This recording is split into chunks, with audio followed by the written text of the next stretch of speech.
Can you hear me? Can you hear me? I can hear you. I can hear you. I can hear you. Mm-hmm. Okay. Hello, everyone. Welcome to a new installment of A Story Told with your host, Screech. You know, you can follow me on all platforms at Screech the God, SCREECHDAGOD. You can follow my co-host here, Melanin Beauty Underscore. underscore underscore. Is it on two sides? Yeah. Underscore Melanin Beauty underscore Instagram. I'm on Instagram. Mm-hmm.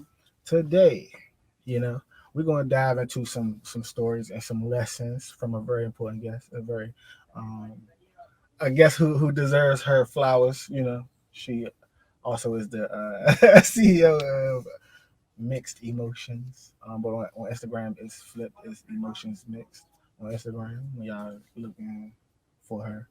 Shout out to her, Miss Marie. We're gonna dig into generational communications and how we don't realize the steps that we repeat after we seen from our parents, and then could continue those steps. We're gonna let her talk her stories, you know, let her dig into how she felt about it. Um, and y'all can tell us how y'all feel on the topics and what y'all think about today's episode. Y'all gonna send it to our email at contact.brainflood at gmail.com. And we're gonna we're gonna bring her. I hope she's ready. That's why I'm looking at. Y'all know y'all keep seeing me look down. If she's ready, about to break her in. She can talk her talk. Um, how you? Hey, what are you What? laughing at? Yeah, you over there? Okay, what's up? How you doing? Can you hear me? Yeah, we can hear you. We can hear you. Hey y'all. Sorry. Welcome. Right. I didn't know if y'all could hear me or not. Yeah, we can hear you. How you doing today? I'm good. Sorry. I'm Morique. By the way, just saying Morique. Maurique. Mm-hmm. Um, CEO of Mixed Emotions, like Screech said. Just coming on here, being a guest host. Are we just gonna dive right into it or what? Um, I mean, you got something you wanna say? You wanna get off your chest first? Well, first, thank you for having me on the show. First of all, definitely shout out to y'all. Y'all really got y'all stuff going on. For real. And I mean, it's not really too much to say like beforehand. I really don't get into the whole shebang of everything. Mm-hmm. But yeah, I mean, as far as the conversation is concerned, though, I just wanted to get on here and just let everybody know. Basically, you don't want to repeat any steps that you did. Learn. You have to unlearn some things. Um, but first of all, shout out to all the parents. Y'all working real hard. Don't I'm not taking that away from nobody. Y'all work as hard as y'all can. Right. You know, shout out to the hardworking parents and devoted parents to their kids, because some kids don't have parents. Things like that. But it is some things that the parents did learn from their Mm-hmm. parents that rubbed off on us, which is communication as far as emotions is concerned. We also have the way that we live a life, like how we financially are, how we, go about just life period. Because you look at your parents, either you had parents that was working or wasn't working, and you could either work growing up or say, what, my parents wasn't working, I'm not working either, type Mm-hmm. stuff. So Right. you definitely have to look at that and make a great decision, make an executive decision on whether you want to follow their footsteps or not. So my story behind that situation is basically my parents grew up on that, you know, older kind of, raised way, like, Mm-hmm. do what I say. That's, what it Yeah. is, The basically. And traditional way. yeah, it's nothing wrong with that at all. Trust me, nothing wrong with it. But at the same time, that way was the old way. Like Mm-hmm. nowadays, you have to definitely listen to your kids. You have to understand what's their perspective on certain things, and you definitely have to understand, like, once they are older, you have to give them that yeah, you're at a certain age where you can speak up for yourself, not just shut them out just because you feel as though that's your child, you know, you shutting them out type stuff. They not old enough to speak up, and they got to be quiet and listen to only you. Mm-hmm. So when it comes down to that, it rubbed my way or the highway mentality. Yeah, that's not really a good way to go about it, because at the end of the day, your kid might be saying some valid things, you know. You look like you is definitely your parent. It's like you're like, I'm scared. oh, nah, for real. But no, for real, because I don't want to talk too loud. You know, she come up in here and say, "Oh, for real," you know, like I don't need that type of smoke, for real. But I mean, I'm just speaking facts, you know. But I mean, do you believe that their point of view of it is like a fear of embarrassment, like when you leave out, like is it like I don't want you to go out there and look bad, whether it's on me or whether it's just on yourself. So I'd rather be harsh on you to be perfect than to not give you any structure at all. Like, well, it's not. I mean, I think it is actually based off of embarrassment, because you want your kids to be perfect. Basically, you definitely want your kids to be perfect, even though nobody's perfect. You want them to demonstrate that they've been raised correctly. So if your parents raised you to respect your elders, if your parents raised you to, you know, don't raise your voice at anybody if they don't, you know, raise their voice at you type stuff, or don't put your hands on nobody if they don't put their hands on you type stuff, and they send you out of the house expecting you to act a certain way because you were raised that way type stuff. So, you know, it's not really off of embarrassment. They just don't want to look bad on their half, because they know that they raised you differently. They know that they raised you to be respectful.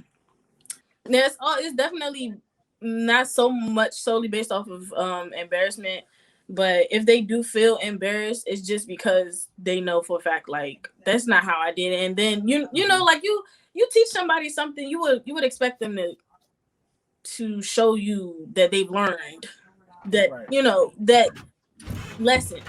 That's just like somebody teaching you, like, yeah, you know, don't put your hand on the stove because it's hot. And your kid go to somebody else's house or just period, and they put their hand on stuff, like, and they burn themselves. Yeah. And then the people looking at them like, your parents didn't teach you not to put your hand on the stove, right? You know, certain things like that. So you definitely don't want to, you know, make your parents look bad. But at the same time, if your parents out here, you know, telling you one thing and contradicting that one thing, you know, like they tell you don't lie, you know, they tell you don't lie, but they lie to you, you know, that's not something that can that can happen. You want to say? Nah. No. It's really no. It's really nothing. You know what, it's nothing behind it. It's nothing behind it. Yeah, I'm about to say, you know what though, parents. So parents in their head, it's more so like I'm asking really because how I want to know, like, how do you think that to them, okay, let me lie. Because sometimes parents lie about things that they don't need to lie about. They don't need to lie about, and sometimes they could just discuss it. Like, but I feel like a lot of times they didn't learn the things that we actually require to learn. You know what I'm saying? Like, I feel like our day and age or our generation actually says, you know what, I want the information. Whereas to their generations, we're more so like, all right, whatever they gave me, this is what I'm gonna take. You know what I'm saying? Whatever they told me, then this is just how it's supposed to go. But our generation was like, nah, something got to change. And I feel like to them, it's like, hey, we lie because it's the safest lie to tell. Like, you know what I'm saying? Like, to them, it's the safest lie. It'll help you more if you could understand why I lied about this. Nah, but you didn't even need to. That's what I'm saying. Like, you don't even need to lie. Like, that's just like, you know, holding in emotions for instance. Like, don't lie and say you're okay type stuff. You know, like, tell me what's going on. I don't care how old I am. Like, I'm to a point. I'm 23 years old right now. So if my mom or my dad is going through something, and I'm like, who you was telling that you was 23? I'm just saying, just because, you know, it's young. If you younger, then you can't really you know. No, I'm saying my age because you got to think about it. You're not gonna tell a 5-year-old, "Oh yeah, I'm going through this, and that." You know, I'm at a certain age right now where I can understand your emotions. I can decipher mine, and I can understand what I can do to help. You know, so if I ask you, or if I ask my parents, what's wrong, how you feel, because mentally, our parents do go through a lot mentally. They got to pay for bills. They got to pay for you. They got to pay for all of this stuff. They already have a bunch of stuff on their plate. All we got to do, like the least we can do is ask them, you good? Like, are you okay? What can I do to help? Things like that. And when we ask that, they so like, a little bit hell-bent on us being young. Sometimes they can't grasp the fact that we done got older. We, actually understand. Mental health problems, and we actually understand what people go through as adults, so don't lie about, being emotionally not stable, right? Like right at the moment. And that right there is another reason why, like, I was going to get to the point of me being in a relationship, because emotionally, like, I feel like I don't need to disclose information to my partner because I've never did that before. Like, I wasn't raised like that. I was always, nah, I'm good. I'm all right. I'm okay. I'm fine. That's a lie. Yeah. Honestly, that's a lie. You can't keep, can't keep lying about that. I'll be all right, for real. but at the same time, like, if you not okay for real, say that. And you can either get some help, talk to somebody, release that energy, because at the end of the day, you keep bottling energy up and you keep on bottling these emotions up. One day somebody gonna snap and let all of that out. And then somebody gonna be looking at you like, okay, where did all of this come from? I'm like, no. What's you wiped your lip. But I wasn't telling you to do it. I'm thinking you said I got something on me. I actually got a beard, so I can feel more stuff on my chin than you. I got one too, and you sitting up here. It's like, no, because I thought you was telling me to wipe because I thought my lip gloss be running down, so I thought you was telling me to wipe my lip. My fault. I apologize. No, but yeah, no. I mean, I just don't like, lies, or when your parents just contradict. Period. Like, don't make it seem like everything's okay, or don't make it seem like you can't tell me nothing just because you feel as though, I can handle it because I'm the parent. Like, just be open enough to the point where we can be here as your kids. Like, the kids just not supposed to be your children now. Yeah. They can be now. You do have parents that's just like, nah, I'm not your friend. I'm not. I'm your parent, and that's it. Yeah. That's it. But you can actually build a actual relationship with your parent. Yeah, but I mean, the personalities of parents is based on how they raised too. So yeah, that's so some things you never even get to experience because they didn't get the experience. You know what I'm saying? And that's just how it goes. But then you have some parents who are like, oh no, I need my kid to experience this, and this because I never experienced that. Even with the hiccups, they'd be like, you know what, I still need that. Like, and I don't mean real hiccups. I know people like, what do you mean? But I mean, like, the hiccups in the road, like, the falling off the bikes and stuff. Like to me, that type of stuff, parents enjoy, to do. But the thing is, they lose sight of the actual maturing of the mind when they get stuck into those little phases of, oh, I got to teach you everything, so I can't really tell you the reality of things because I'm supposed to be teaching you the right way, even though. But is there really a right way, or is it just everybody winging it because they ain't never been there before?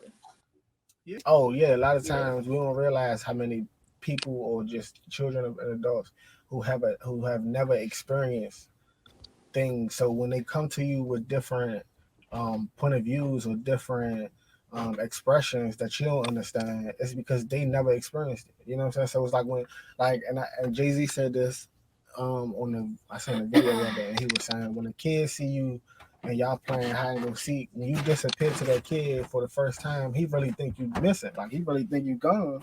Right. He don't know that you hiding. He think like, oh, you really found a way to disappear because he never experienced it. You know what I'm saying? Yeah. He never experienced that. So when you come back, he like, how did you do that? Do it Right. again. You know what I'm saying? And that's so it's like to adults, they gotta realize like I'm not explaining this to somebody that's just on my nerves. I'm explaining this to somebody that really want to know what is happening. You know what I'm saying? Yeah. Like you But got to that definitely go into depth on what's going on. You have to definitely explain and piggybacking off of that. Like when you do actually explain things to people, whether it don't matter how old they are, when you explain things to people, you have to get them to an understanding that they understand, that you understand, that everybody can understand. Because some people hear what you say, but they don't really comprehend it. Like they'll listen to you, they'll try to decipher, and they just like, oh, okay, and they'll try their best to figure out what you just said. But if you break it down to them and actually say, you know what, this is what happened, this is this, this is that, they'll literally say, okay, okay. It's kind of like doing math a little bit. Like, you know, you until you actually figure out the problem and solve it, you're gonna just be looking at it like it's just a bunch of numbers, like, you know, just stacked up on paper. You have to definitely listen, understand, comprehend, and if you have any questions, like you definitely have to ask, or you're gonna be lost. So when it comes down to that type of communication and making sure, let me stay in camera, and making sure that you have a clear understanding, then that's when things can be broken down for life. And that's where you can start understanding, like, yeah, okay, I can do this, you know? Mhm. So my question for you though is, um, bringing that to the relationships, communication. So when you had them type of communication issues, and you recognize, oh, I'm not doing this or I'm not doing that because I haven't seen it or I haven't practiced that. Right. Like, what are those steps? Do you first try to change it, or do you? So I mean, I would try to change it. One, because like I've been in relationships before. Because I'm so young, the relationships really didn't, last as long as I expected them to. But at the same time, like I'm learning as I go. Like I said, everybody's winging it. So I'm winging it as well. My boyfriend is winging it as well. So when it comes down to that communication and trying to understand, like, where we went wrong or where we could have gotten better type stuff, we actually have a sit down, or, we have a discussion about it. Like, okay, I got mad.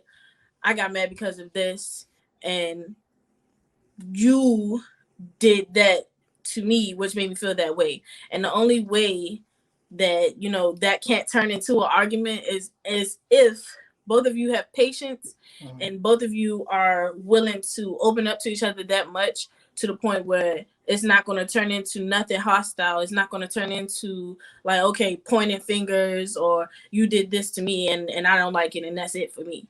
Like, y'all definitely have to come to a clear understanding, like, okay, you know you made me mad because you said that I was ugly or something like that. Like, like, say if you called your partner fat, you know, you Mhm. called your partner fat, and now she's sitting quiet.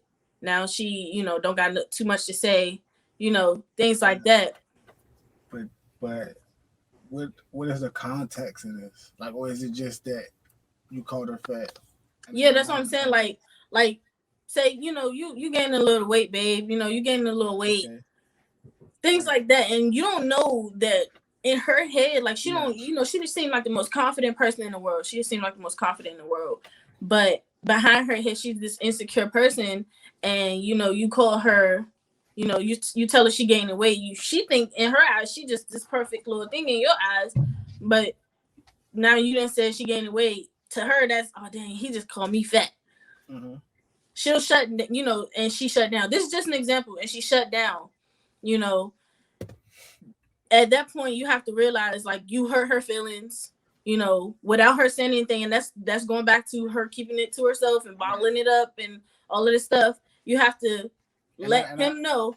I was gonna say I think there's some, even not even some, but I think men in general, uh, a lot of times we don't realize that it's okay for us to say, "Oh, I'm wrong for saying that," or "I'm wrong for not expressing it differently." You know what I'm saying? Right. Because in some ways we just talk and feel like, well, I'm a man, so I ain't about to be all emotional and all sentimental about it. Mm-hmm. But really, you're supposed to actually cater to her emotion so that you can, have them conversations and y'all don't go into the argument. Right. The reason arguments start is because somebody isn't checking the tone. And if you're really going into a relationship with somebody, then the tone should be checked on both sides. Like you should automatically understand, all right, I want to go and communicate with this person like I'm going to leave here with this person. You know what I'm saying? Like I live here or I'm with you for this extended amount of time, then I'm gonna Right. leave here with you for this. This what's gonna go further. Yeah. And then on top of that, like, you know, you're right. Guys don't really hear emotion. You don't really hear yourself because y'all not emotional creatures. Like females are emotional creatures. Now, when it comes down to me, I can be emotional, but I always have to check my tone. Like always. And I've been told that so many times. Like my mom, she tells me that. Like my family members actually tell me that. Even when I was younger, they told me to check my tone, check your deliverance at all times because you never know. You might think you're talking a certain way, you're speaking to a person a certain way, and they're taking it as an insult or they're taking it as something different, and you definitely have to work on your deliverance at all times because I can be very like aggressive when it comes down to my speaking because I was just raised off that tough love type stuff, like like get yourself together, but really they saying it out of love, they saying it with good intentions, but now I'm going towards my relationship with that. And this person wasn't raised off tough love. They was raised off real love. Like, you feel me? Like, exactly. Show your emotions, hug me, sit down, let's talk about it type stuff. They was raised off of that. And I'm not that, I'm not familiar with that. So when I'm throwing this tough love into the relationship, he'll look at me like, okay, like, girl, you a little rough, you're a little rough around the edges now. What's going on? But I mean, I'm just like, I have to let him know, like, we had to actually talk about that, like, this is just how I was raised. I'm not, used to the whole, we need to actually sit down and talk about this because I don't know what's going on with you right now. You need to get yourself together. I was raised off the, you're going to be all right, fix your attitude and go on with your day type stuff. Like, so when it came down to the whole, working on the deliverance and how to fix your tone and all of that stuff, I definitely had to soften up a little bit because I just wasn't raised like that. And at the end of the day, I'm just like, I'm gonna fix my relationship because I need that to last a little longer than, than before. Like, and I needed to last long because back in the day, y'all got all the way in like a 55-year marriage and your husband cheating on you or your wife cheating on you. I need to have that communication. I need to have that openness because I don't want to be lost in my relationship type stuff. And I don't want anybody I don't want him to walk on eggshells, and I don't want me to have to walk on eggshells just to not hurt each other's feelings because we don't know how to talk to each other. Right. So how do you like solve problems in your relationship, friendship, or family members? How you do that? Well, that's a good question actually, because I said, fuck it. But no, I'm not. I'm trying my best not to be like that though, because like when it comes down to like frustration or when it comes down to anything like like you just said, friendships, family ships, anything, relationships.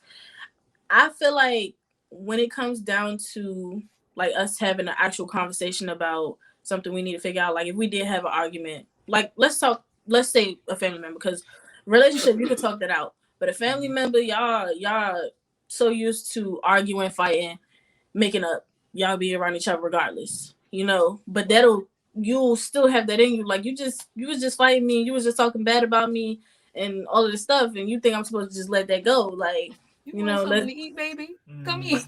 Come That's not about the word. That is not about the word. You gotta actually talk about it. Oh, I like your hair, baby. You want to go outside with me? Oh, they said nope, ain't none of that. We want to talk about how you just hurt my feelings. Yeah, you know what though? I realized in our community, period, that talking about people being wrong, it's like taboo. It's like, don't do that. Like, you don't talk about people being wrong. and it's backwards to me because it's like we almost shun you for Truthful. being honest, yeah, for being Hmm. honest, even to yourself, even for saying, you know what, I don't appreciate this, or I don't like this, or I'm gonna carry myself a certain way so that nobody will ever, treat me some type of way. You still look at it as like, oh, you think you better than people, or you think this, or you never really get your just due for being you in our Right. community, right? And you don't Uh, get the respect for demanding the respect that you actually deserve. You know what I'm and saying? it's crazy you actually said that though, because my family, I love my family with all my heart type stuff. I love pretty much like everybody's cool peoples. There's no hostility anywhere towards it, but the difference between me and my family is like because I'm so truthful and honest, and I tell them like, yeah, you shouldn't have said that to me, and I'm feeling some type of way about what you just said, even if you feel like you was playing, like feel as though you know, they'll call me a B type stuff. Like they'll say you always got something to say, like, and I'm just like, no, I always speak up for myself. It's a difference. I can see if I'm full of drama, full of negativity all the time, but it's to a point where you covering up insults or you covering up hatred with jokes, and I pointed out, and now it's just like, you feel me, like they feel as though that's not what you're supposed to do. You just supposed to let it be. And I don't agree with that at all, because at the end of the day, you're not about to sit up here and fake talk about me and then feel like I'm supposed to just accept that. I'm not doing that. I'm gonna let you know what you said, and you meant it, Mm-hmm. and we either gonna move on from this, you're gonna apologize, or we're not gonna associate ourselves with each other. Point blank, period. Friendships, family ships, relationships, because relationship that will be ended immediately. I'm telling you, like, no, you talk about me. If we can't talk that out, that's on you. Like, we're not even about to associate ourselves with each other. Right, but see, that's something you gotta realize, but still be open to if somebody was to come to you and be like, hey, I don't like that you said this. I don't like that you did that. You know what I'm saying? Because some people are okay with saying, hey, I don't like that you did this to me. Mm-hmm. You know what I'm saying? But don't like that you will bring it to them. Because to them it feel like you attacking them, or it feel like you just keep putting so much stress on them because it's like, oh my gosh, why bring it up? But Yeah, it's but like, no. Go ahead. I'm sorry. I did realize though. I was like, I did demonstrate that whole, oh my gosh, like, you when someone was being truthful with me. This was in a relationship. Like, he was being truthful with me. Like, I had lost my job or whatever, right? And I'm thinking, you know, he shouldn't come to me saying you need to do this, you need to do that, you need to figure out this, you need to figure out that, because nobody ever said that to me. They just let me figure it out myself. Like, Mm-hmm. at the end of the day, I was gonna find another job. I was gonna end up making myself able to do something. Right, right. Able to do something, make some You type gonna of money, figure it be out. able to manage my lifestyle. But he came to me as like this whole, you ain't working right now. Have was you looking for a job? You looking for a job? Are you looking? And I'm like, why you gotta question me? Like, why you gotta be all up in my grill? What's your motive? Like, what you trying to get at? Like, what you trying to do? Like, why are you questioning me about my situation? This don't have nothing to do with you. And I had to catch myself, because it has everything to do with him. Like, he's supposed to be my partner. He's supposed to be, being in a relationship with me. He's supposed to want to be building a future with me. And if I can't hold my, side of the bargain down, and at least show him that I can keep a job, or at least show him that I can, withstand some financial funds or something like Mm-hmm. that. Like, at least I can show him that I can provide as well. Because at the end of the day, this is a test. Like, being in a relationship before being married, being boyfriend and girlfriend, talking stage, whatever stage you in, this is a test to see if you're, capable of being with somebody in the future, being able to be Right. married, being able to have kids with them, being able to financially keep up with that person, being able to emotionally, spiritually, physically, and mentally keep up with that person. And I wasn't raised off of that. My parents was just like, yeah, figure it out yourself, Yeah. So I just had to catch myself on that and was just like, you know what, you're right. I'm sorry. I felt like you was coming at me or trying to make me feel some type of way or was trying to, make me the bed basically. When he wasn't. He was really truly trying to help me. Yeah, so I just had to basically make myself vulnerable in a point, like in a certain aspect, because it's not technically vulnerable, but I definitely had to open myself up to that type of communication because he was just trying to help. He was definitely trying to make sure I was good because he looked at it as we were actually partners. Like, we're in this together, even though we're not married yet. Like, we're in this together. Like, if you going through something, come to me. Like, I'm here for a reason, So I definitely didn't look at it like that, and I had to catch myself for that, and I had to definitely talk myself and unlearn that whole figure it out yourself thing. Because at the end of the day, what does that look like though to you? Like if you was to tell somebody in your position or growing to be in that position, because that's the thing that we don't realize, that people under us will be in positions that we'll be in, like far as love, far as hurt, far as joy, you know what I'm saying? Everybody's gonna have to graduate, everybody's gonna have to die, everybody's gonna have to find new things that they like, so we all go through the same similar emotions, right?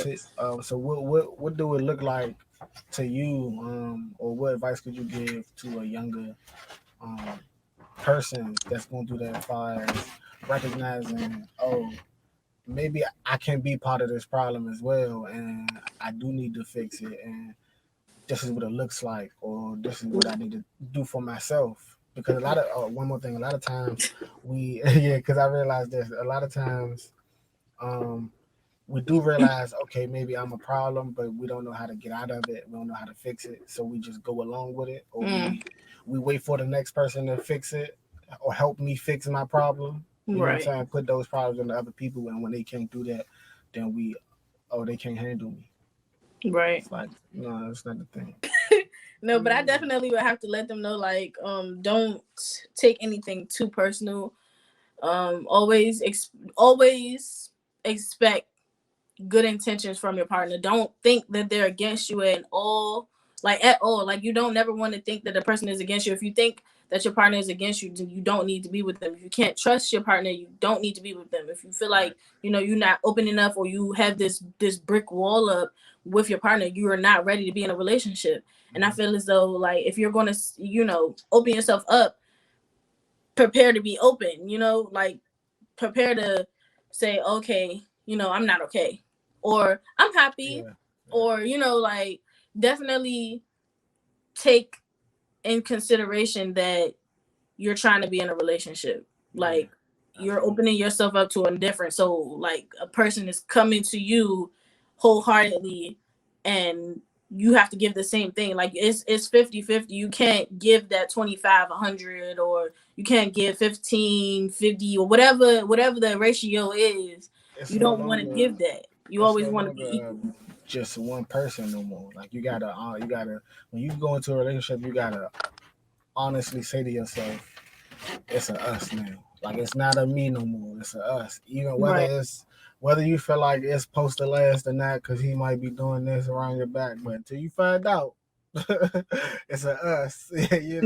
See, when you say that, like, because when you say that, what if he not? It comes down to that. Now, that trust is a different trust. Now, you do not want to make yourself go crazy just because you feel like, oh, nah, I don't know, he probably talking to somebody else now.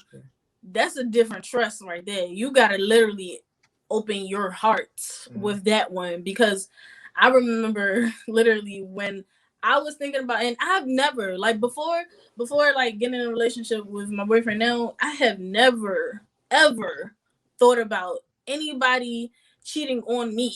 I have never thought about anybody. No, literally, because I'm serious. Like, I was not in that mindset, because I'm just like, wouldn't nobody cheat on me? Like, what? I'm the best thing you ever had.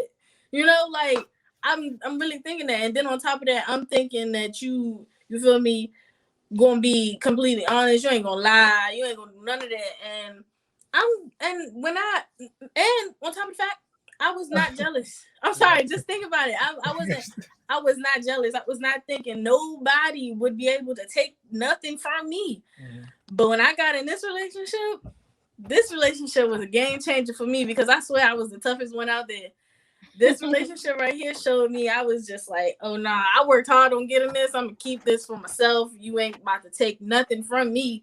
So whenever anybody get up in the face or talking to him or texting him or anything like that, I'm like, look, you gotta chill because I don't need no type of because it could be, it's too much going on. It's too much going on, and you definitely gotta trust that your partner won't be that vulnerable, won't be so open to, having somebody come up in there and actually take that and take the initiative to have his heart in another space. You feel me? Like, or his mind in another space or anything like that. And when it comes down to the whole trusting your partner, when it comes down to other people, that takes a really strong person. So do you think your parents' relationship has affected your own with your significant other or not? Definitely. I definitely can say it has because with my parents, they've been together since my mom was 18 and they've been together for about 25. Yeah. They've been together since 18. They was married around when they got married when I was 2. So 25-ish. My mom was 25. I'm pretty sure my dad was older than that. Mm-hmm. But they was around a really young age when they got together. So they were growing with us. It's a difference from your parents growing up with you and your parents already being grown and you growing up. So in my opinion, I feel like their relationship definitely took a toll on my relationships and how I looked at relationships because they were so young and I felt as though, oh no, I need to get in a relationship right now. They've been married since this and that, and they going through this, so I need to go through that too. Like I need to do that. So I looked at that and as I got older, I was just like, nah, I don't know about this one. They going through a little bit much. They going through a lot, and I shouldn't even have to go through that. Like arguing. Yeah, everybody gonna argue, but not every day. Like I'm not about to sit up here and argue with you every day. Fighting, I've seen people fighting in their relationships. Not here. I don't like it.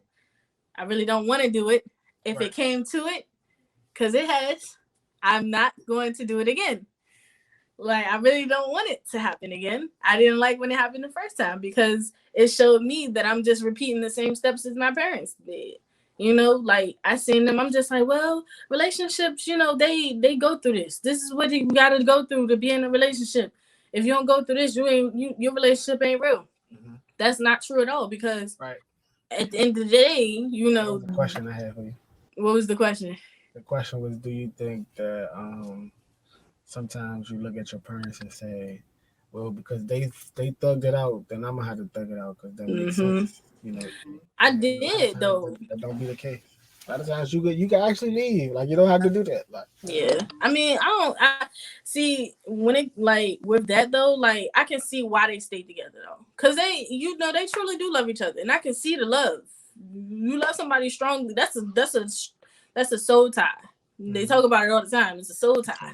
So when you finally get with this person and you done been through a lot with them and you are, I feel like they stayed together so long because they felt as though they can work on it. Just like I'm working, just like I feel as though I can work on it and I feel as though we can talk through it. We can do this, we can do that. And it is true. You can do that.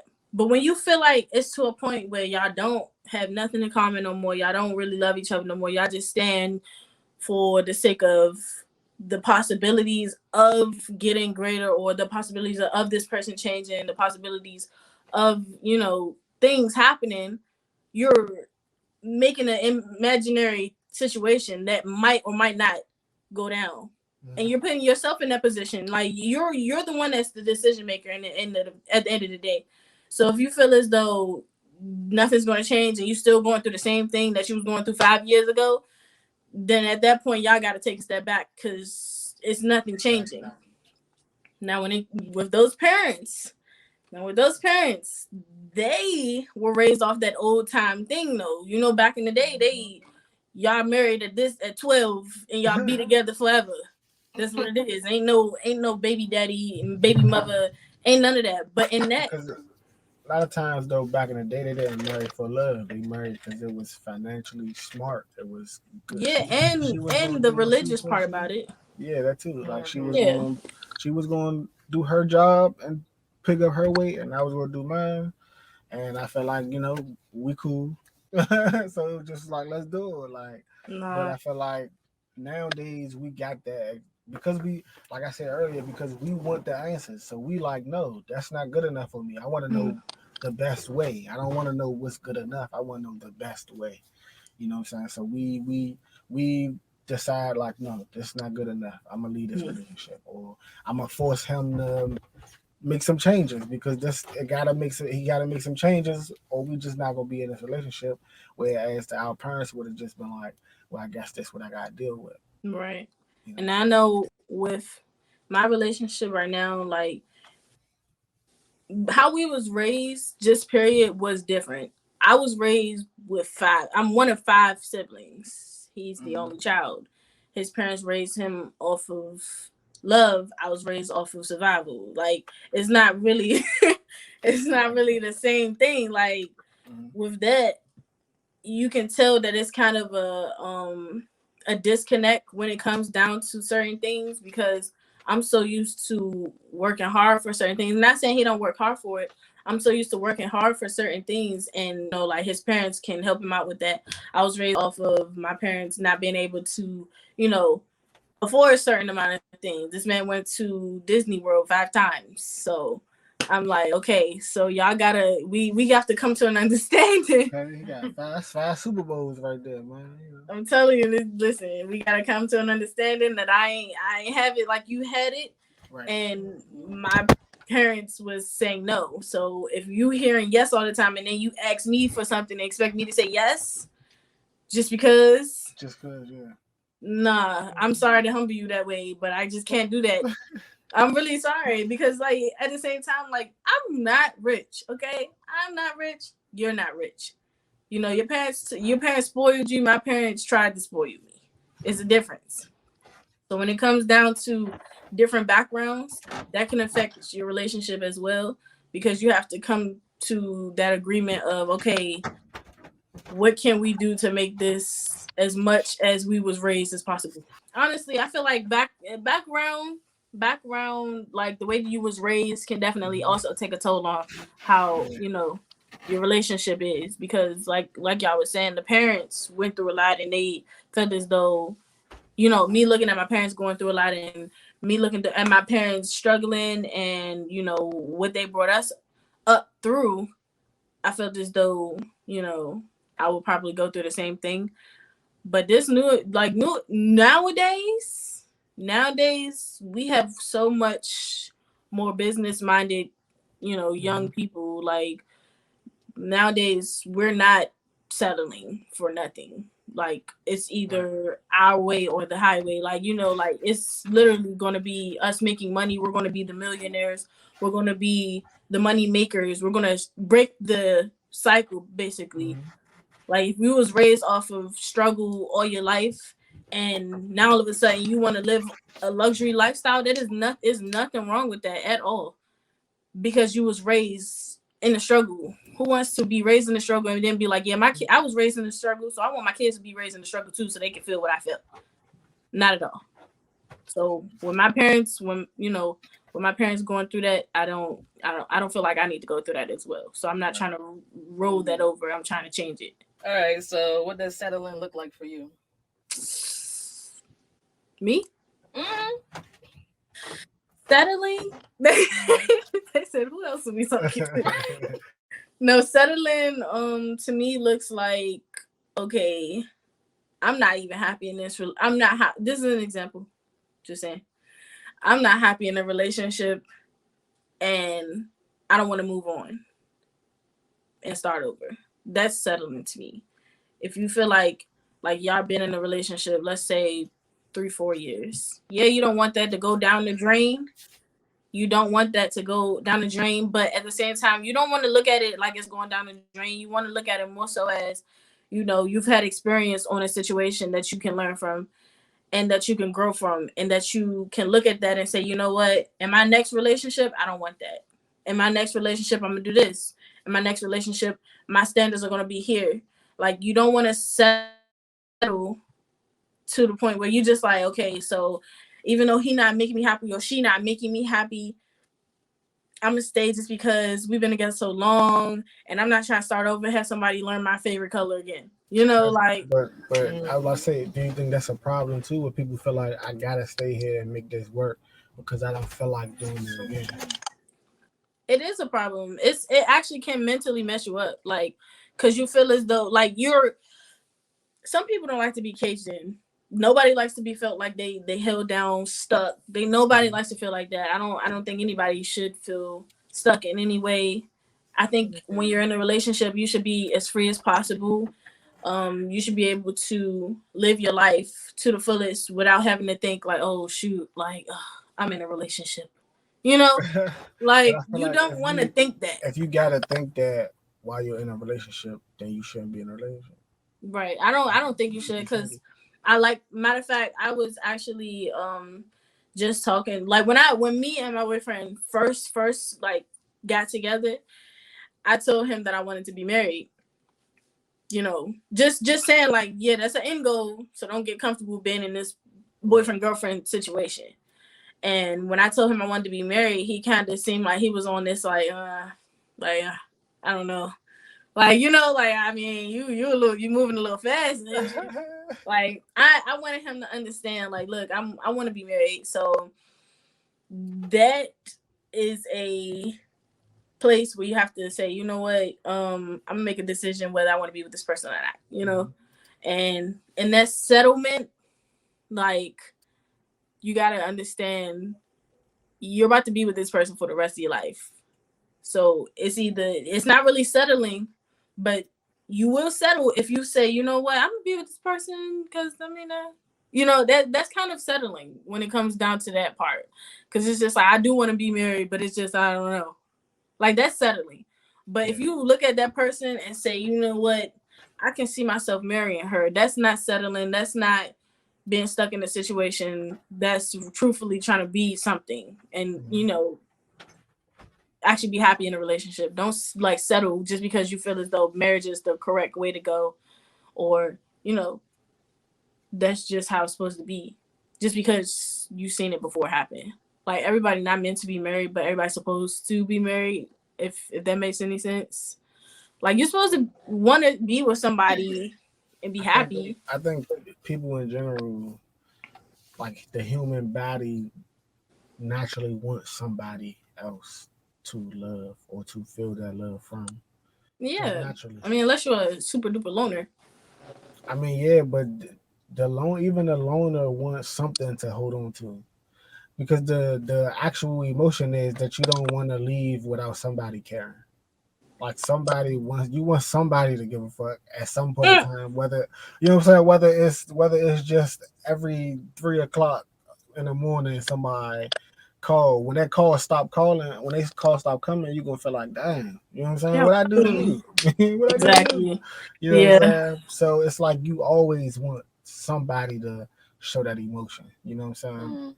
Yeah, but in that aspect though, you gotta think about it. Like, I don't, think that you should solely think about being with a person all the time. No. Because when you around that person, and like you said, when you so used to somebody calling you every day, back to back at 3 o'clock in the morning, constantly, consistently, on the dot, every day, and they stop calling, your emotions are gonna drop. You just like, listen, I don't know what's going on with you. And they probably not even thinking like they hurting your feelings or nothing like that. They probably just, busy, or they doing something. They just forgot. And at that point, you just like, oh no, you forgot about me. But they just forgot. Just honestly, they just forgot.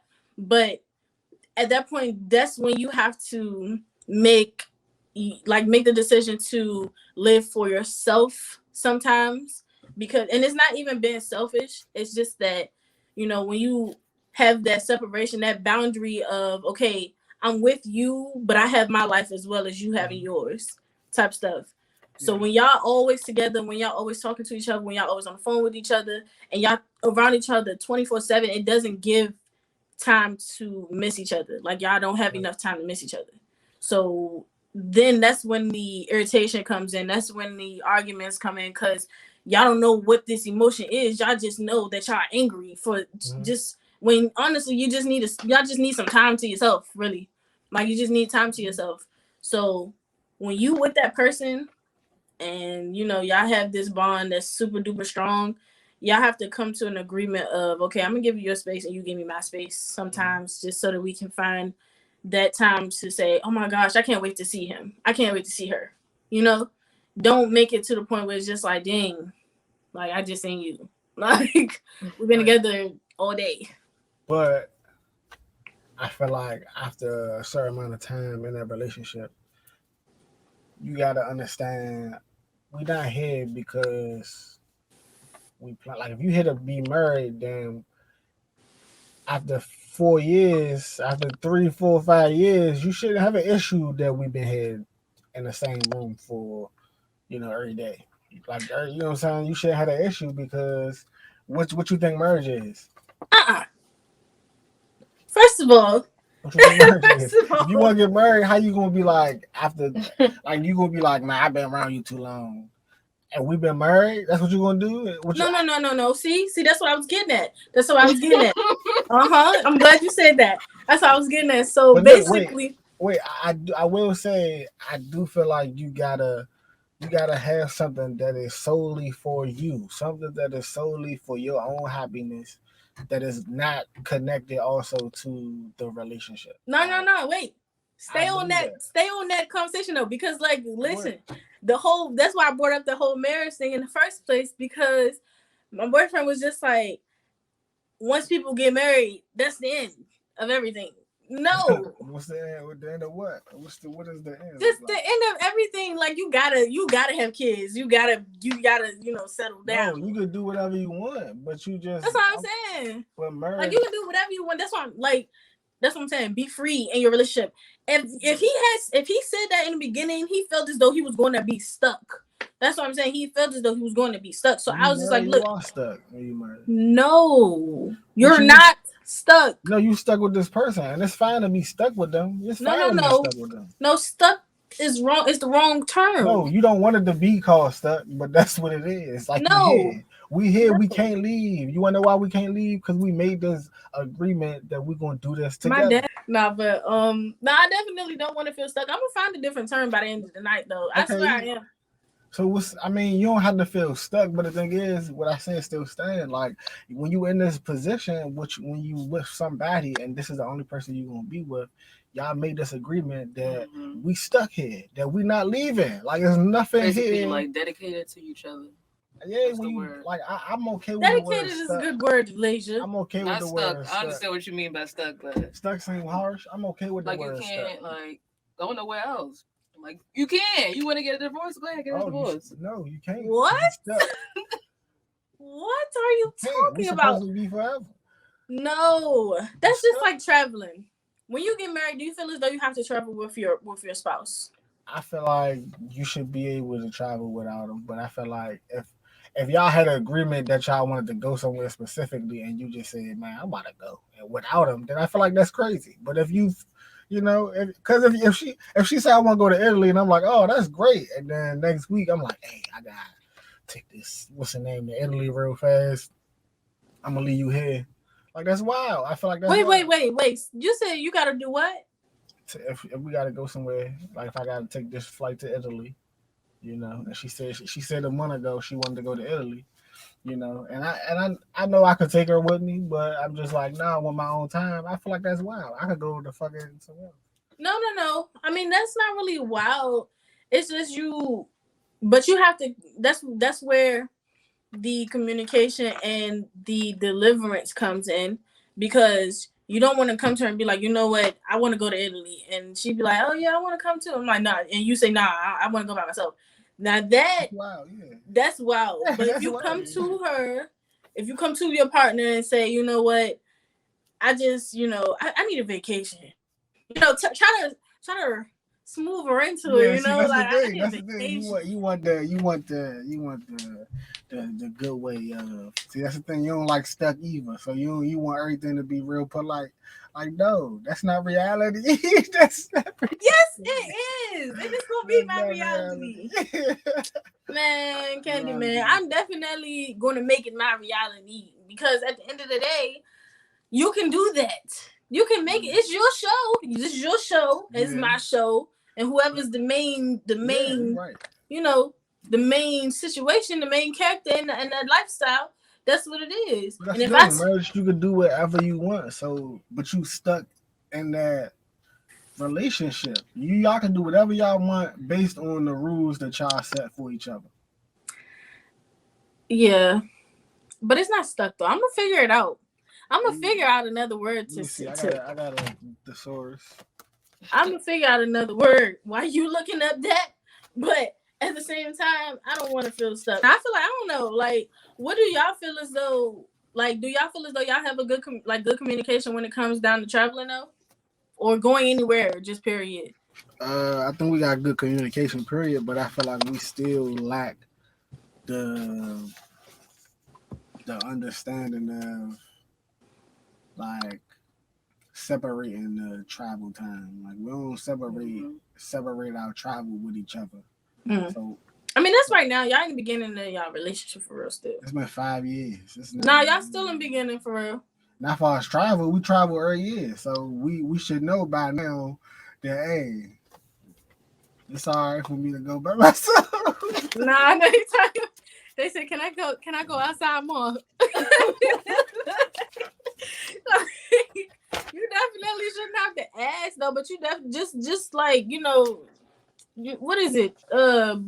Bring forth the whole. I'm going to this place now.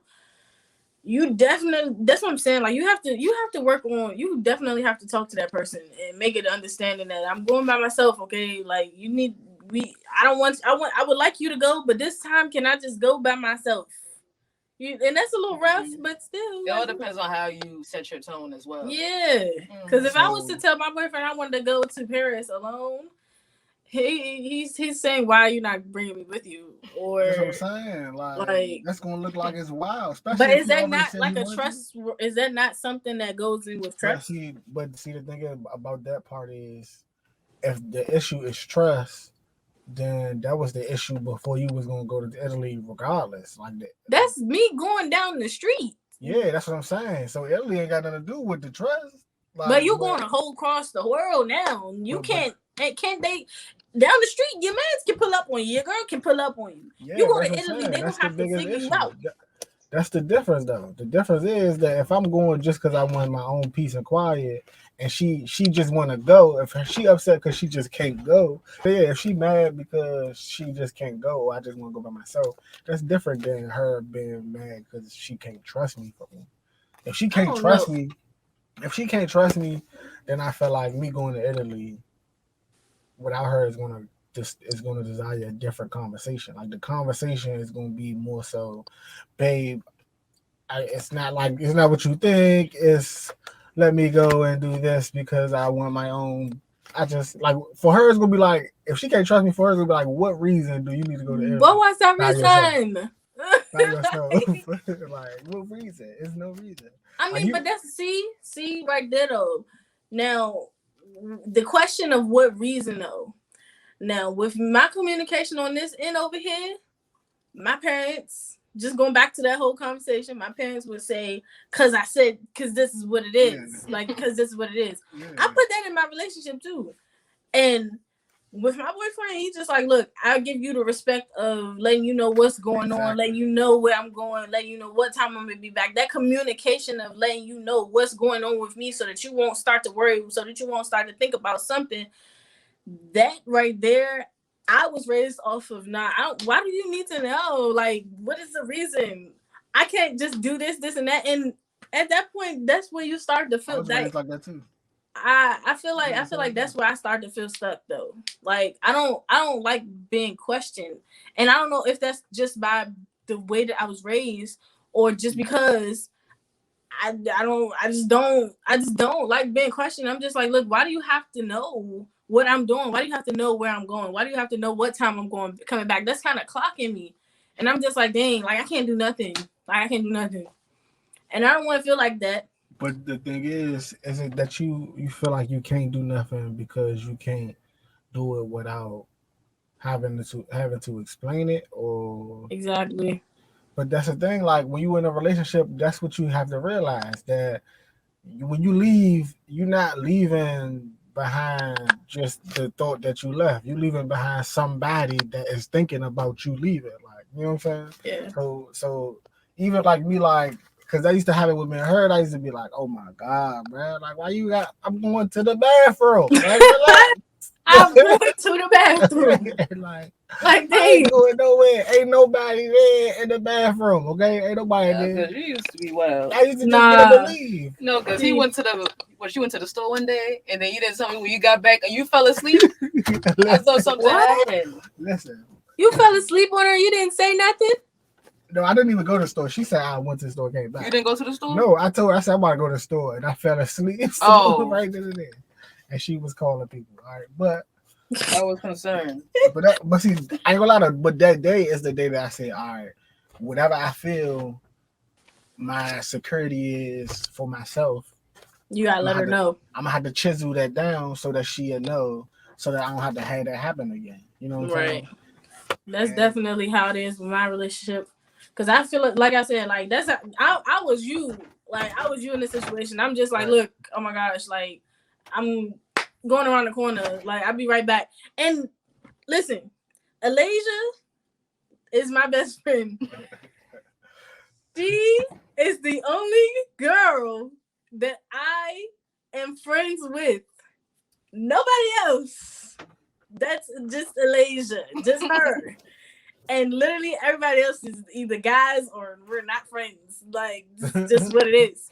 And the whole thing is, my boyfriend knows this. He knows that I don't have friends like this. He knows that I don't get out of the house like that unless I got something to do as far as work is concerned. So he takes that and he runs with it. And he says, where are you going? You don't got no friends. Yeah. You're not going to work. Where are you going? You know what, though? That's funny because I used to be like, man, hey, where Jayla at? Go hang out with Jayla. Like, y'all need some friends. Like, well, y'all need some friends. I used to say both of y'all need friends. I swear, no, for real. We only have each other. I used to be naming people like, man, call her. Nah, man, man cool. Like, no, call I don't know. I don't trust these girls nowadays. Like, well, call you know what, Deanna? Oh yeah, shout out to you, man. Oh yeah, no, shout out to me for real. Look, discernment is real. I seen that from when I first met her. Told you, yep. Like literally, me and Alasia, we all we got type stuff. And when it comes down to other females, it's a little sketchy. So with my boyfriend telling me like, yeah, like where you going? Because you don't have no friends. Who are you meeting? Like where you going? And I'm just like, dang, like what if I did make a friend? Like what if I did, like actually find somebody to be with around and up, like stuff like that. And he's just like, nah, who is this person? I don't know that person. I'm like, you're not going to know him. I mean, you're not going to know him, her. You're not going to know the person. They just met me too. I mean, and that's kind of like a downfall on my end because it's just like but he the only child too. So basically everybody around him like brothers and sisters, So my father just jumped his big toe in that pool. Really nice swim. All you heard was a good douche. That's why he was calling you. He was telling you come jump in the water. Yo. She got on the motherfucking Blue Mermaid onesie. Stop it. But I had to figure something out. I had to put on something real quick. But and then this was the only outfit to match this hat. So I had to figure something out. But nah, back to the whole situation. Like he knows I don't got no friends like that. So when it comes down to me going anywhere, he really don't trust it because now I'm around people I don't know, and he look at it as a protective thing. I'm looking at it as, dang, like, you feel me? Let me be friends with people. Let me make some friends. I need That's his people to job. talk.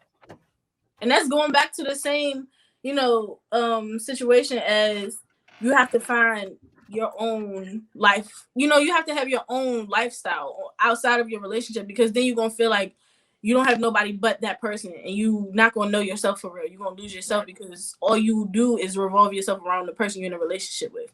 Right. And when it comes down to me making friends and stuff like that, I don't trust it anyway. I don't. I'm just like, listen, you trying to be my friend too much. Like, why are you trying to be my friend? Who sent you? Like, who sent you? Why are you trying to be friendly with me? What's your motive? And they really just truly want to be, friends with me. But because I'm just like, I don't know. Like, I guess we can try to be friends, but I don't know about that one. And then with guys, like, you got to think about it. Like, most of the time, if a guy trying to be your friend, it's because they want to mess with you. Hey, golden joint. 9 times out of 10, no man is never going to be never. There's never going to be platonic, because they have some sort of feelings. If they don't take that to the grave, that's it for you. You're done. You're done. You're not my friend anymore. You have feelings for me. You're done. You can't be my friend because you're disrespecting my relationship. I agree with that. But why do you? So you feel like men just can't be platonic? Unless they take it to the grave that they like you. Like, they can't. So they can can't. women be platonic? With who? With guys? Yeah. See, that is different. Listen. I want to know. I want to know. Because this is going to go on Instagram. This is the part that's going to Instagram right here. It's different. Guys always think about, if the girl look good, trust me. If the girl looks good, the guy always wants to have some sort of contact with her, to have relations with her, to want to have sex with her, to listen to something, because she looks good. He wants to be with her. I just seen it in life. Like, you have to understand, like, if the girl, I'm sorry, but if the girl you have to literally, a male has to not be attracted to you to be your friend. Like, if he's attracted to you and he thinks that you look good, you can't be friends with him. You just can't. And truthfully, I feel as though females don't always look at it like that, though, because do you think that's true? You talking to me? That they got to be ugly to be friends? No, I don't think it's not ugly. Okay, don't use that word. It's unattractive. I told her that, like, we don't think people is ugly over here. Like, yeah. It's not ugly, because some people, you probably somebody probably look at me and be like, nah, you ugly, and then somebody look at me and be like, oh yeah, I'm trying to lick your toes or something. Like, you feel me? Like, you gotta definitely. You gotta look at it like that. You can't think that somebody ugly just because you think they're ugly. Somebody think they're pretty, or somebody think they're handsome. Somebody think they look good, because people out here don't got no teeth, no nothing. They out here lovey-doveying it up. I think that men get a bad rap because I feel like women could look at anybody and say, oh, she's beautiful, she's pretty, oh, he cute, he handsome. Mm-hmm. Men can't do that. Men can't express other people being attractive or other people having features that's cool. Like, we can't do that. So at any point in time, we automatically get labeled as the one who he liked me because he said he liked my eyes. Like, nah, nigga, you got nice fucking eyes. Like, oh my god, they say you look good. But that's the thing, you know what I'm saying? But that's what I'm saying. Like, it's like we can't get that pass. So it's like, whether I say we could be friends and that, like, it's not gonna make sense, because you know why it's not gonna make sense? Because you're attractive. Women could offer. They say because you're attractive, I can't. Women could offer, like for a friend, if he like her, he'll do whatever, right? He'll do whatever, whether she give it to him or not. Get far sexual. If she don't give him to him, he's still gonna do whatever because he like her.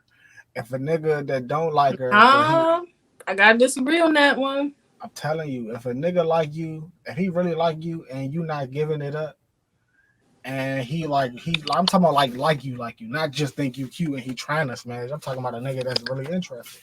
Right. And you not giving it up, he gonna keep trying. Like that's his thing. What else can I do to keep doing it? Right? So if a nigga that don't like you but he think you cute, if you offer him sex, he's still gonna take it. Like it's not like he's gonna be like, oh nah, I'm good. No. First of all, guys don't matter if men. you're attractive or unattractive. A guy gonna want to have sex with you regardless. But that's what Girls I'm saying. are not like that. But that's what I'm saying. So we get a bad rap because it don't matter. Nigga be platonic. It's all based on him. It's all based on him not just being cool with you being the friend. Mm-hmm. You know what I'm saying? Because if he want to have sex and you offer it, he gonna take it. But if right, because it takes two to have sex. It takes two. He gonna take it. He not gonna be like, oh man, I thought we was really cool, man. I just. He was like, oh shit, all right. But when you find out, but you got to think about it. When a guy gets turned down, they're not going to cut you off. They're going to keep talking to you. But when a girl like turns a guy down, or if a girl finds out that a guy likes her and she don't want him, she's not talking to him anymore. She's not going to talk to him anymore. Yeah, and that's why we get the bad labels. That's why we get the bad labels, because y'all stop talking to us and be like, oh nah, he liked me. Like, nigga, I just was saying, damn, like, you know, it was. You cool. Look good, right? I mean, I understand that, but it's just, I don't know. That's kind of a tricky conversation, though, because at the end, it ain't tricky because it backfired. Now you was trying to play with niggas, you was trying to play with men, and now it's tricky. It wasn't tricky. It's tricky because I actually agree with you. Like, I actually agree with you when it comes down to the whole, you know, men can be labeled as this. Oh, nah, we can't mess with him because you feel like I'm attractive. Yeah. Like. That's why. That's exactly like females are a reason. Like, but then y'all go out and try to be the best looking y'all can ever be, and then if a nigga be like, oh, now you did good today, you know what I'm saying? Oh, this nigga like me. Like, well, it's not that though, because you can give a compliment and that's it. But like, I remember, like I've been seen it happen so many times as a man, like. With girls, like you might say something like, "Oh, no, her hair look cute," like, and she probably like, "Oh, I'm like, okay," you know that she just keep geeking you and shit. You like, bro, I just was saying that. All right, I'm just saying your hair look good now. You know what I'm saying? Like, relax. But that's the thing. And then it's like, oh, he must be gay. Like, damn, I can't turn you down. So I gotta ask that. Nah, I mean, I was just honestly giving you a compliment. That's just what it is. Now I get that. I definitely agree with that part. I agree with that. But when it comes down to friends, when it comes down to males and females being friends. Like I said, if you're not attracted to that person, you can't be friends with them just because, like, you feel like at any given moment, especially if you're in a relationship, And actually, I was just watching a podcast of DeVal and Kadeen. You look them up. I feel like you've seen them before. You definitely seen them before because they be all on like social media, giving like marital facts. But definitely, yeah, his wife and him, they be giving like facts. And honestly, in their podcast, they were saying basically like, you know, because they're in a relationship, because they're married, having friends that's single is a disrespectful thing to their relationships, because it's just like you and Alasia, you go out or she go out with their single friends. Like if I was single and Alasia and me went out to a club or something like that, and I'm single, so I can go talk to guys, you know, I can go do whatever I'm doing because I'm single. But with her, you know, she in a relationship, that kind of won't look good on my behalf. It won't look good because I know that she's in a relationship and I'm talking to guys. So that's putting her in a bad position of, you know, these guys can try to talk to her now because they feel like since we together, both of us are single, you know? Mm-hmm. So Kadeen and DeVal were kind of talking about like, yeah, you definitely have to find people that's similar to y'all. Like you have to have similar, you know, company around. You have to have similar people around you, people that's in relationships, people that have the same goals as you, people that have, you know, that have the same vision as you, because when you hang around people that's not like that, like mine starts to like rub off on, you know, off on you. And in that situation, somebody, like in that example I was just telling, somebody could try to talk to Alasia and she'll be tempted to talk back, you know, like, and there's nothing wrong with that, because me and Alasia are very conversational people. Like we can talk to people because that's just how we are.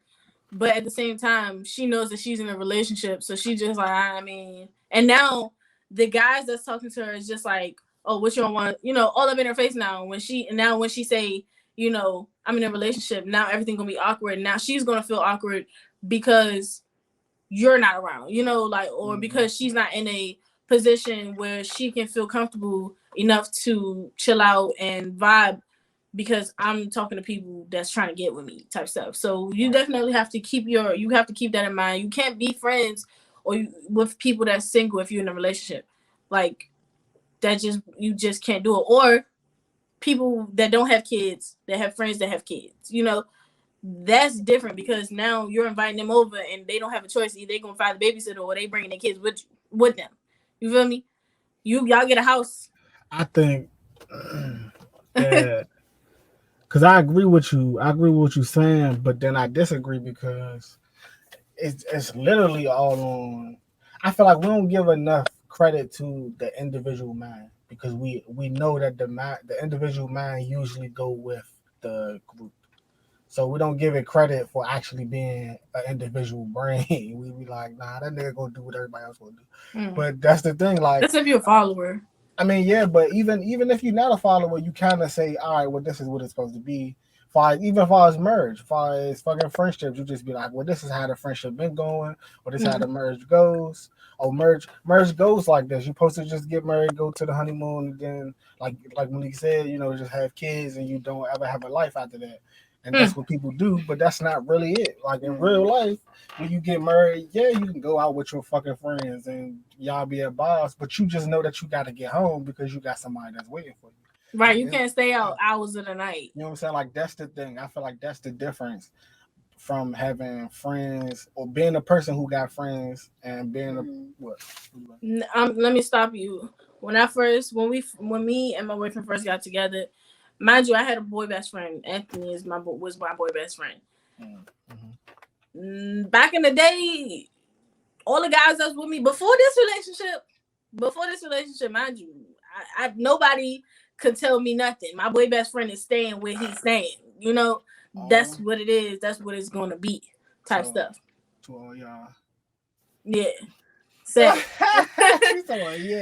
But the whole thing is like. I stayed, like, me and him were so close. Literally, he could come to my house and spend the night. My mom would let him stay. Like, and it wasn't like me and Anthony, we were literally platonic. Like, nothing. Like, at all. We was never even thinking about trying to be with each other, anything like that. Like, we grew up as close as, like, brothers and sisters type stuff. So, in that matter, I stayed over his house, he stayed over my house, and it was this one night that me and my boyfriend we was actually pretty, like, we wasn't too deep in the relationship, but we was getting there. And I stayed until like 12 o'clock over his house. 12 o'clock, we in the basement watching Power, and literally he called me and was just like, where you at? And I'm like, I'm at my best friend's house. He like, it's 12 o'clock. And I'm like, okay, what's your point? Like, what are you getting at? He like, what you mean? What am I getting at? Why are you at a nigga's house? Why you at a guy's house at 12 o'clock? What'd that look like? And I'm just like, this is my best friend. You feel me? Blah, blah, blah, blah, blah.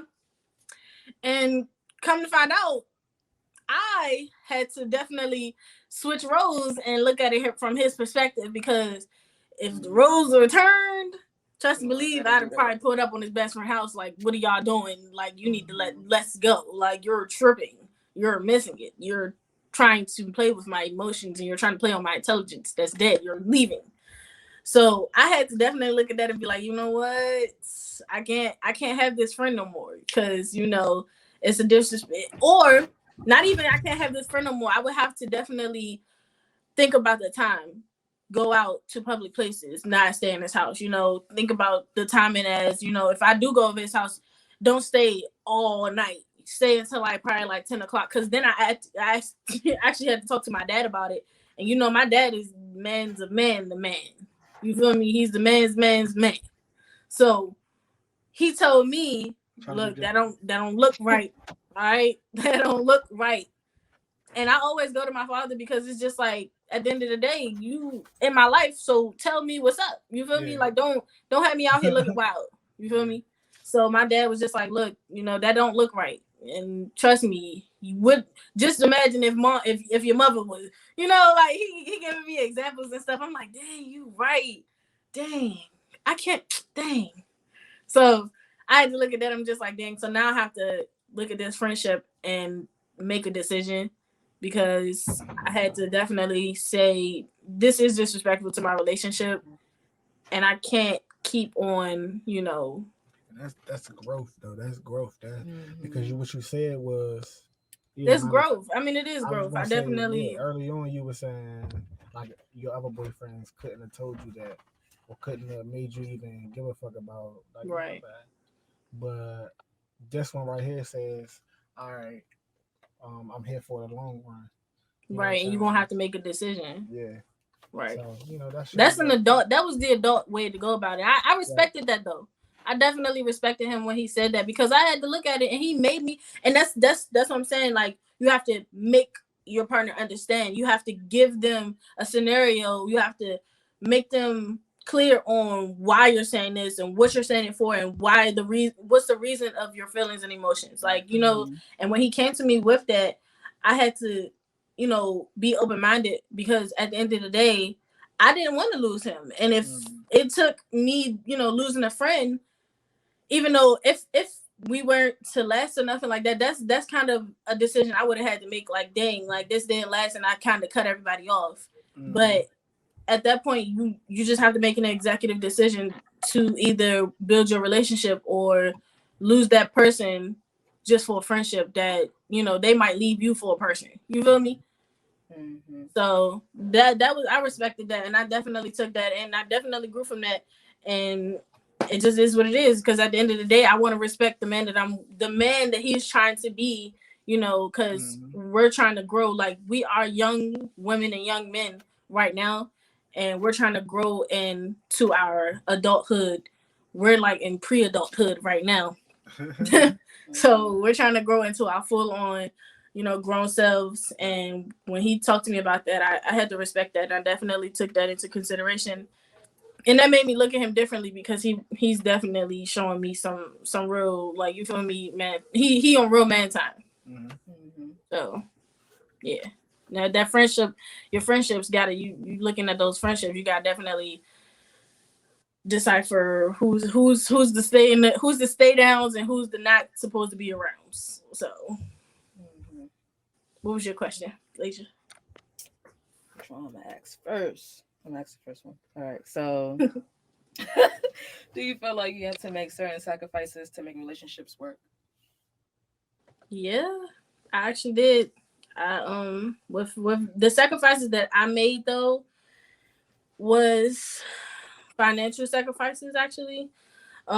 Because you gotta think about it. Now you feeding two people now. And I had to sacrifice the whole spoiled lifestyle, because I didn't actually. Wait, let me take that back. I didn't sacrifice no spoiled lifestyle, nothing. Okay, I just had to take back a couple notches, just because my father spoiled me as the oldest girl I am. I'm his only, not the only daughter, because he got two daughters. I'm the oldest daughter. Yeah, I'm his first daughter. I'm the first one. I'm the first one. You feel me? All So, right. All right. hey, I'm the Yeah, first. nigga, no. I'm the only nigga here. I'm the first one. You was I'm Will the Smith first one. on I the was the name. first one on my Soldier Boy. You feel me? Like that is like I was the first girl. So when it comes down to me, like, I'm spoiled. Maya's spoiled just because off the strength, she's the girl and she the youngest. You feel me? Like, but I was the first one, so I'm spoiled as well. And my boyfriend came into this relationship thinking that, and like I said, we was raised off of two different lifestyles. He was given everything. I was given everything to a certain extent. Now, when it comes down to me being the oldest girl, being spoiled, and him being the only child, being spoiled, it was two different things. His mom basically got, everything she wanted, but he thought that, his mom was just getting everything off the strength of her doing it by herself. And granted, she probably was, but at the same time, I was raised off of the male have to do everything. You feel me? Like, my dad pays all the bills. My mom helps out when he needs help. It's not like my mom pays all the bills and it's vice versa type stuff. My mom pays it only if my dad needs help. You feel me? And whenever my mom needed money or if we needed money, we can go to my dad and be like, yeah, Dad, can we get some money? And he'll give it to us without questioning it, without nothing. Unless he really needed, you feel me? Like if he really, really needed, he'll be like, I mean, I can't right now because I got this, and that. But if he don't need it, he's throwing the money at us. I mean, that's what it is. Like it is what it is. Like it's what it is. Like that's what it is. Money. Right. Yeah, I mean, that nigga needs it. Y'all just a kid. I mean, yeah, but at the same time, like if he wanted to say no, he could have said no. You feel me? Yeah. So the thing is, like that he did that as far as the financial is concerned. Handiness, you know, my father mad handy, so this man can fix cars. He can build a house if I ask him to. Like, you feel me? He comes off as this person, this built man already. But he, of course, he grew up to be this. He wasn't always this, but he's my figment of a perfect guy type stuff right now because he's my dad. I see that. You feel me? Like, yeah, like that's simple, I though. see That's that. as simple as that. Yeah, that's my dad. That's the first. You know, a dad is a young girl's or a daughter's first true love type stuff until say something like that. Yeah, like until she find that person that she want to be with and love him secondly. And I'm explaining to the guys. I'm explaining to the guys. I'm just like, yeah, like, you know, you're not gonna be my dad, but he does pretty much everything. If you can't equal to that or somewhat balance that out, I'm gonna look at you differently. You feel me? Like so my dad does everything. Huh?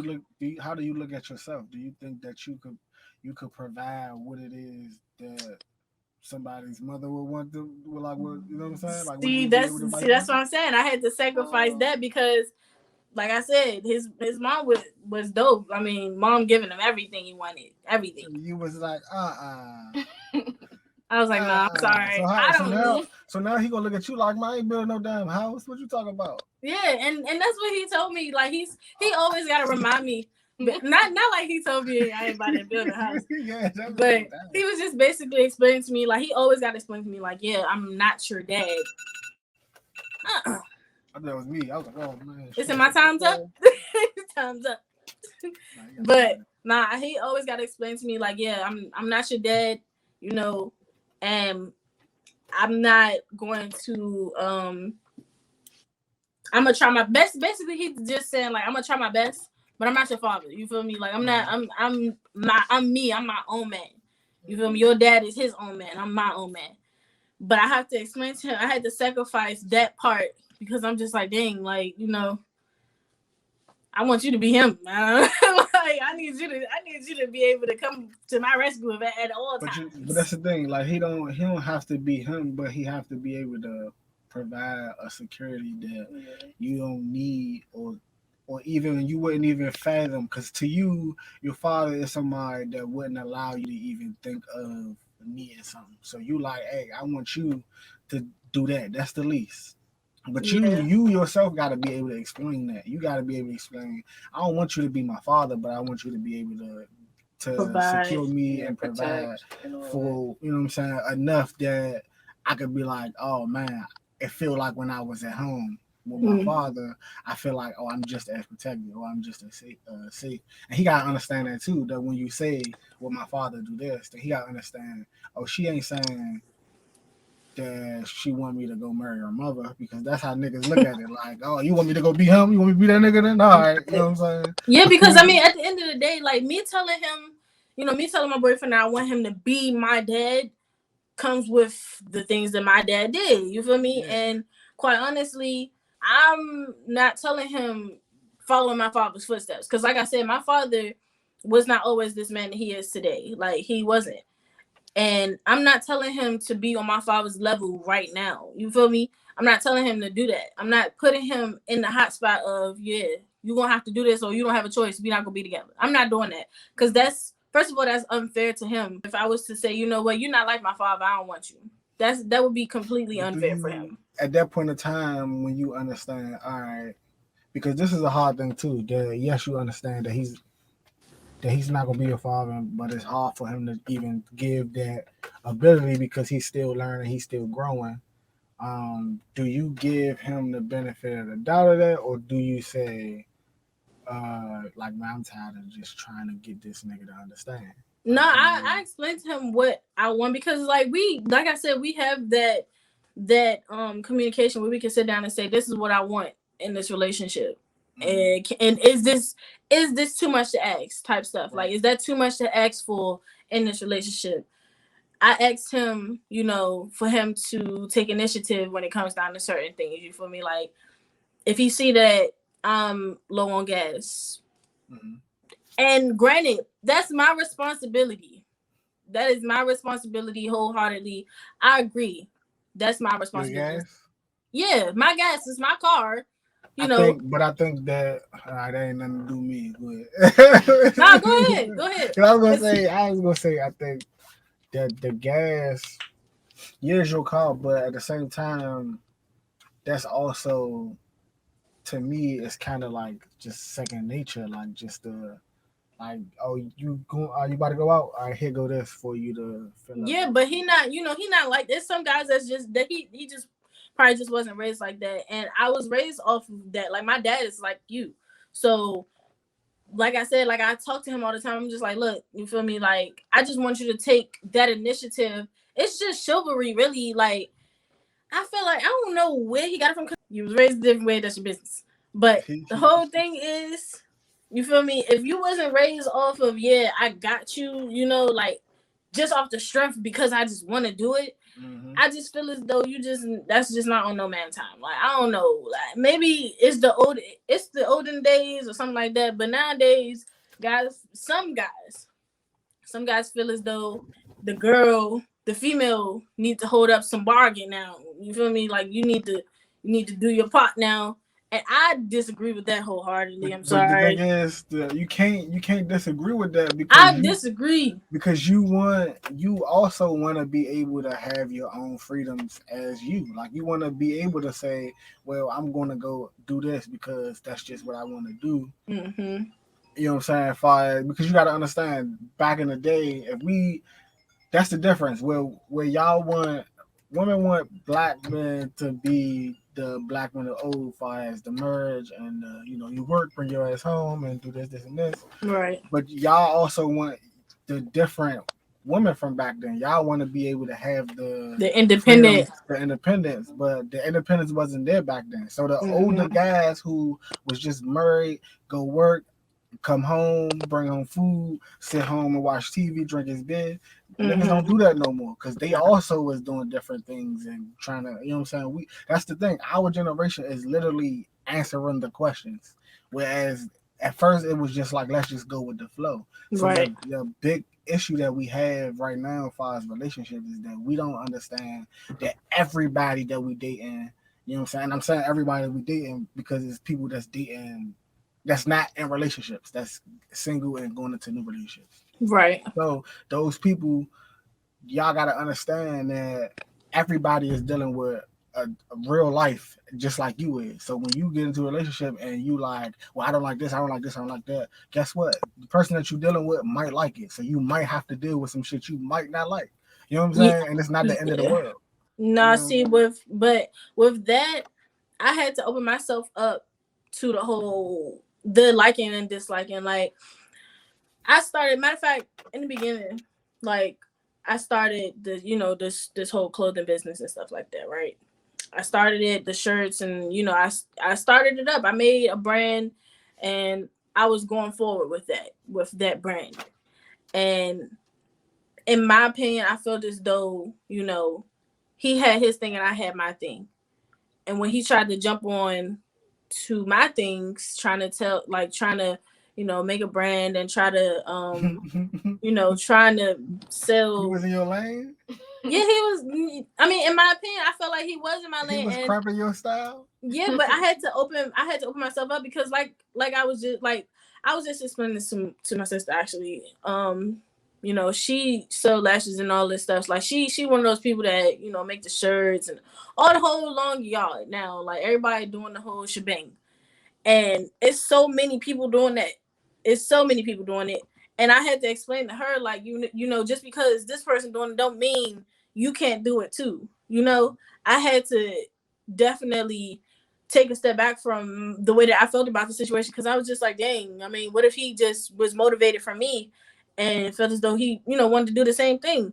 And I couldn't be selfish with that, because as like being in a relationship, you get motivated to do some things. You feel me? Like you definitely feel like, oh dang, she on her grind. I'm trying to be up there too. Exactly. And the thing is, like you said, you grew up a different way than he grew up. So having a hustler's mentality is different. You know what I'm saying? So man, you far as that hustler mentality, wanting to go for it and just like fuck it, I'm gonna do this, I'm gonna do this. Whereas he might not feel comfortable with that because you said it should be coming to him. So he like, shit, what I'm gonna go and make, man, what? And it's the same with her. She said the same thing about me, where it's like, oh, you help me realize certain things because I wouldn't, you know what I'm saying, as far as just having businesses and stuff, just based off of being in this relationship. Right. That's the thing. When you're not in relationships or you not going through them motions and them conversations with people, then you don't get to that point of I'm gonna do this by myself or I'm gonna create this whatever for me. You know what I'm saying? Because you're not having them conversations. And I told her that too, that without me and her having them long conversations before I even started any of this, I wouldn't have started it because I would have just been contemplating and paranoid and doing other shit, and you know. Yeah, but she ended up talking into. That's just like that's the one part I love about relationships, though, when it comes down to the motivation, to the grind, to all of that stuff, because like I said, you in it to win it with this person. Like y'all are partners now. This is not just a physical thing. This is a mental, emotional, spiritual. Exactly. This is a whole ball of everything. And if you can't go to your person and get some type of output, or you can't get no type of positivity from that person, I just don't feel like you need to be with them. Like if you feel like you go to them with some good news and they looking at you like you know, like or just not giving you the energy. You feel me? You gotta feel that energy from that person. And when I came to him with this business, he was like, oh yeah. Like, you feel me? Like, yeah, that's all right. That's what's up. Right. Like, definitely go forward with that. And everybody who knows me knows that I have been swimming for a very long time. I have been in the water, lifeguard, all of the long yard.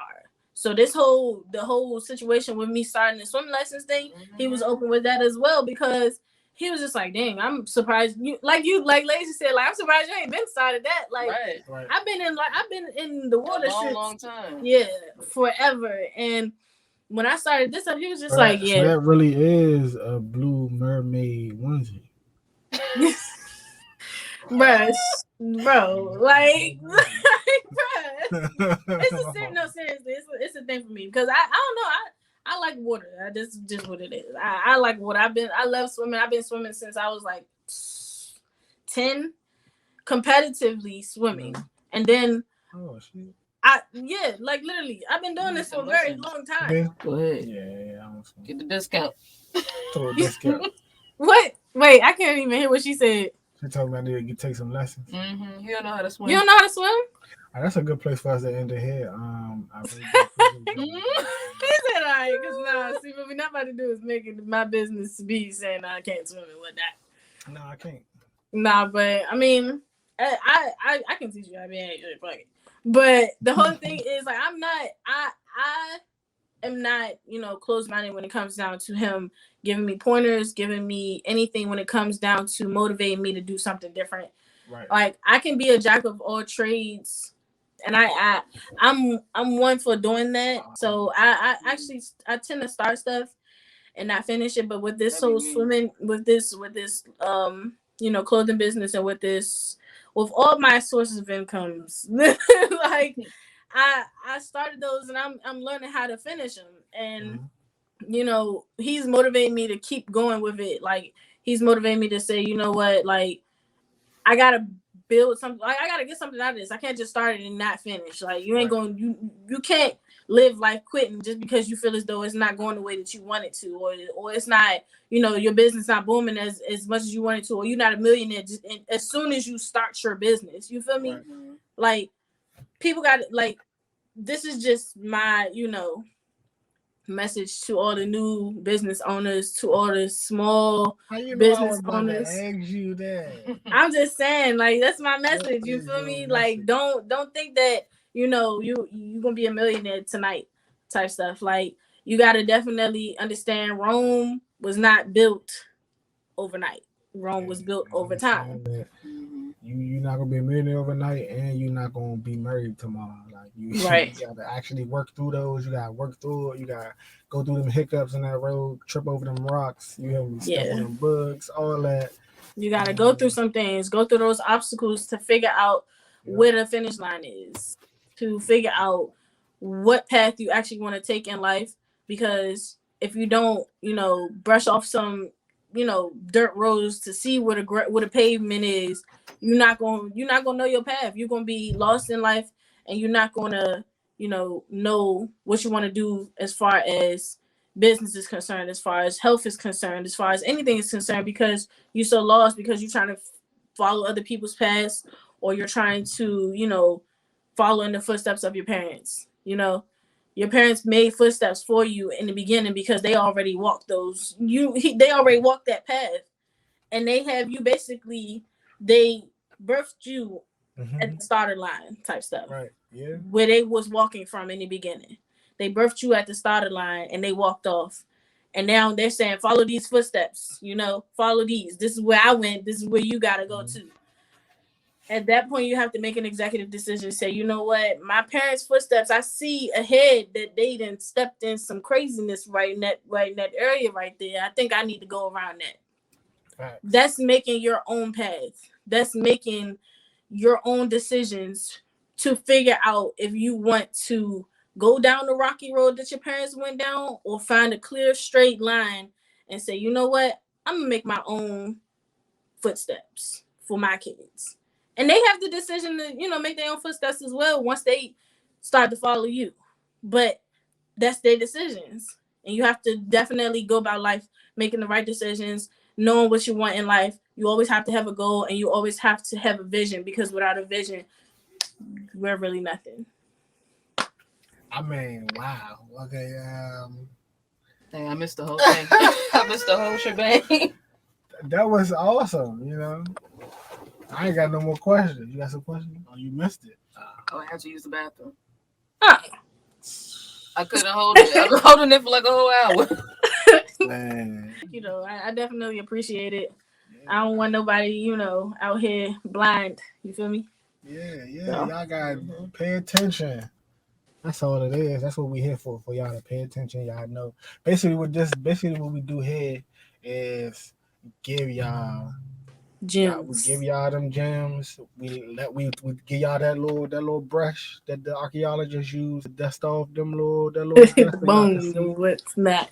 You know what I'm saying? So y'all can see the blueprint, and y'all go the right way. Like don't listen, and don't come here and listen just because it was something to listen to. So y'all go home and take it and say, you know what? Don't let it go on one end out the other. Most definitely.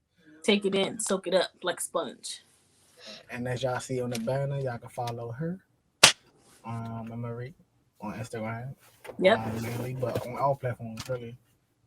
You can follow Brian Flood on YouTube for this video when it drop. I appreciate you. Thanks for coming. Thank you. It was great, man. Thanks. Yeah. This was fun. Thank you for having me. Oh yeah, and make sure you let them know where to follow your mixed emotions. Emotions mix. Oh yeah, my business page is in my bio on my main page, which is Morique with 2 underscores, not 1. If you can't find it in my bio, it's Emotions Mixed Clothing, all one word, and that's about it. The clothes speak for themselves. My clothing brand was made off of everybody don't know. What they want to do as far as the outfits is concerned every day. So figure it out. That's the whole mixed emotions about it. You're like, dang, I don't know if I want to be fancy or classy today. And shout out to that painting behind you. Oh yeah. Shout out to all the pairs too. But all the pairs, yeah. All the pairs. Nah, but thank you for having me though. Yeah, no problem, man. When you get another little topic you want to throw out here, because we Yeah. did parenting today, and we did some of the jobs and stuff. Relationships. Not jobs, but communication. working on working and still it's okay to other people doing what you're doing. I'm gonna talk about that. Because they don't do it the way you do it. Yeah, you never know. That's the thing, though. That's the thing. You never know what idea you might have that ain't nobody else ever thought of. You know, and it could have been just putting it on shirts, and you was like, I'm gonna put a house with some bread on it, and somebody never like. Somebody like it. It's always somebody out there that'll like it. Hey man, it's people out there that like s'mores Pop Tarts. Anyway, What? That baby hungry. you know what I'm saying? People out there like s'mores S'mores Pop Tarts, and they not, they not all that. Yeah. No, I definitely understand. I mean, shoot.